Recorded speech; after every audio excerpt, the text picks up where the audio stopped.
The crash today has triggered an outpouring of grief and support from around the world, with passengers from Canada, UK, Portugal on board besides Indians, and videos of the crash dominating global headlines. Leaders from around the world have reacted in sympathy. In fact, a UK Prime Minister called the visuals devastating. He noted that many British nationals were on board the flight and said that he is being regularly updated.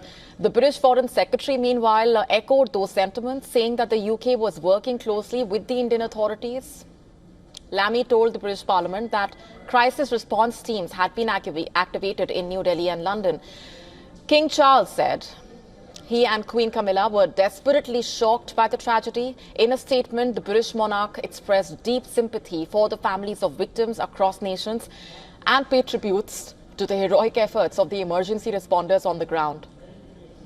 The United States also responded swiftly. The National Transportation Safety Board announced that a team of US investigators is en route to India to assist with the probe. The assistance falls under Annex 13 of the International Civil Aviation Organization, which allows countries like the US to contribute to crash investigations involving their aircraft or citizens. The UK's Air Accidents Investigation Branch has also confirmed it is deploying a multidisciplinary team to support the Indian-led investigation, again in accordance with Annex 13 due to the presence of British nationals. At the Vatican, the Pope sent his heartfelt condolences and prayers for all involved in the recovery efforts. The Holy See also offered divine blessings of healing and peace. The Russian president has sent a formal telegram to Prime Minister Modi expressing deep condolences on the tragic consequences of the crash. Russia's ambassador to India echoed those sentiments, calling it a major catastrophe. The president of Ukraine also offered his condolences to India, calling it a tragic day. In a post on X, he said Ukraine stands with victims' families across India, the UK, Portugal and Canada, wishing a speedy recovery to the injured.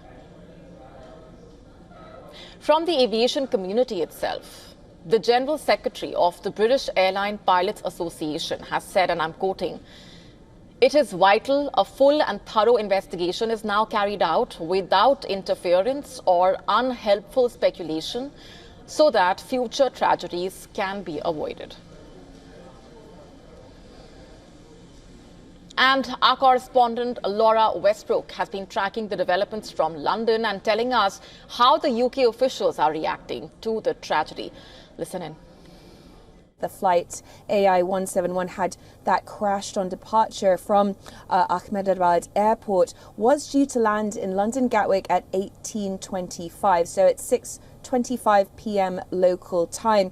Gatwick is saying that it's closely liaising with Air India. They've set up a reception centre with Air India for relatives who are on board so they can provide information and support. And we know that media are also gathering at Gatwick Airport as well. And tributes they've been pouring in from world leaders, as you've been saying, including from King Charles, and he has said that he is desperately shocked by this crash. He said that our special prayers and deepest possible sympathy is with the families. He also wanted to pay tribute to the heroic efforts of the emergency services. The UK Foreign Office has also arranged for crisis teams in India and the UK, according to the Foreign Secretary David Lammy.